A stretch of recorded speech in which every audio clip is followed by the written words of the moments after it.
Today we are making a tagine.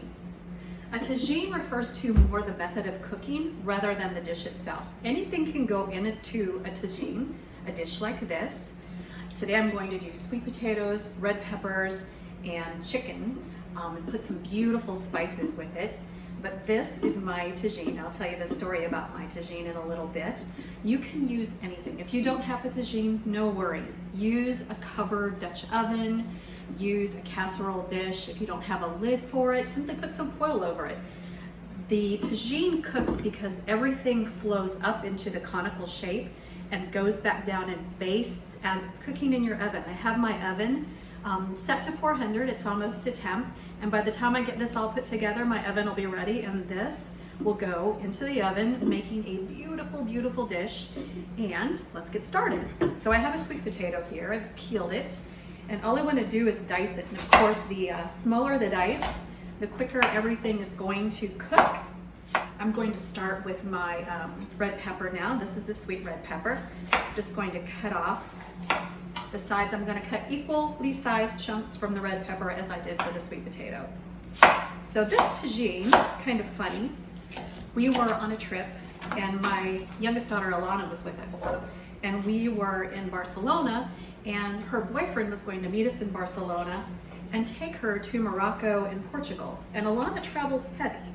She had a huge suitcase with her, and her boyfriend says, "That's nuts. We're going to be a day and a half in Morocco and a day and a half in Portugal, and you can't keep track of a big suitcase like that, so you have to just do a backpack." And so I'm sure that was a brand new experience for her, but bless her heart, she put what she needed into a backpack.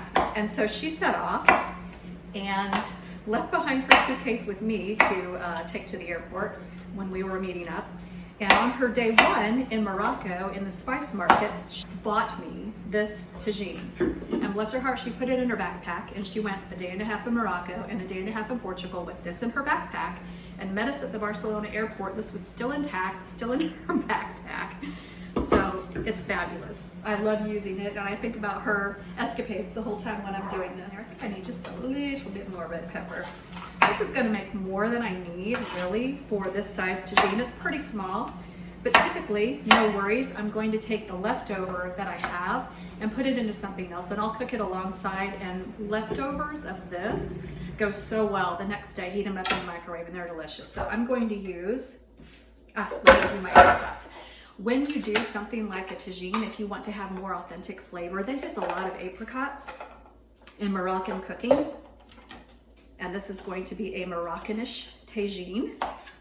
So I'm just going to chop up a few apricots roughly and put them in there because I like the sweet with some heat that I'm going to add in just a little bit. If I had some onion, I would probably put that in here as well, but I'm just going to leave it out today. This is a very flexible dish. Put whatever you like in it. If you've got beef instead of chicken, use it. If you want to do all veggie, do that. So I'm going to put this aside because I want to use this. Oh, my oven's ready. This board for my meat. And here I have a lovely chicken breast, which I'm going to put right there. And before I add the chicken, I'm going to go ahead and add some things because my hands are now clean. I'm going to add a little bit of salt. I'm going to add a little bit of olive oil. And then my heat. This is a pepper oil. You can find different varieties of pepper oil anywhere. You don't have to use it. It's up to you. So this is Ras El Hanout. This came back from the Moroccan spice markets as well, but you can find Ras El Hanout almost anywhere now. And Ras El Hanout really refers to top of the shelf. It was the top of the line spices that the spice purveyors would combine together to make this beautiful aromatic heady spice. And it can have 20 and 30 ingredients in it. It can have so many spices in it. And it's kind of like garam masala is to India, Ras El Hanout is to Moroccan and North African type cuisines. This would have pepper in it. It would have cumin, some turmeric, some coriander, so many different things, and depending on where you buy it, it will taste differently.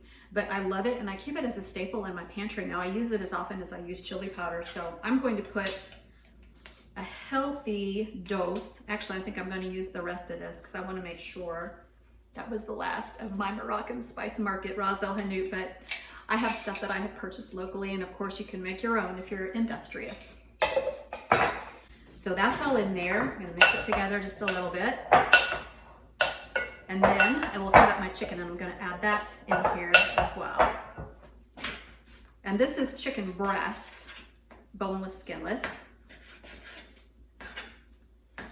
And I think out of everything that's in here, my sweet potatoes will take the longest to cook. So I have my tagine on 400, or my oven is on 400. And I'm just making little chunks out of my chicken. I'm going to put them in here as well.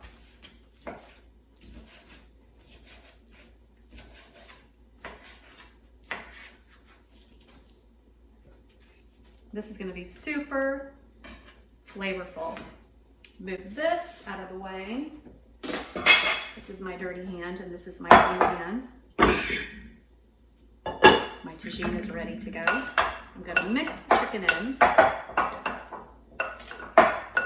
with all those other flavorings and spices. I think just a drizzle more of olive oil is going to do me. Use whatever flavorings you have on hand. Use whatever ingredients you have on hand. This is a super flexible recipe. All right, now I want to put some, and you'll see this is a pretty small tagine. It might be intended for one person. I usually get 2 servings out of this, but I'm going to put some in my tagine, and then the rest I will do otherwise. We'll see if I can. So pretty, the colors are gorgeous. And if you had some red onion, you would have a pop of that color as well. I don't want to overfill it. Oh, that's so nice. Okay. I think that'll do. The rest of this I'll put into another pot, cook it alongside my tagine.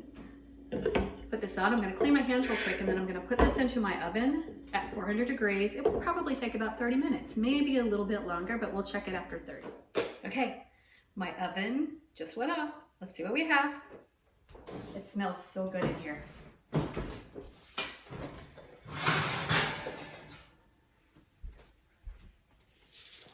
Tagine, baked alongside tagine, same thing. Oh, wow. Ta-da! That smells so good. I can smell that Ras El Hanout. I can smell the sweetness of those sweet potatoes. Put that down there. And let's take off the foil. Carefully. Same thing for this one. See, it roasted as well, differently than the tagine, but still equally delicious. All right, I'm gonna take a bite of this.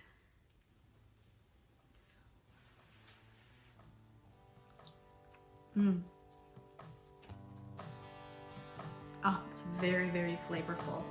Everything is so tender.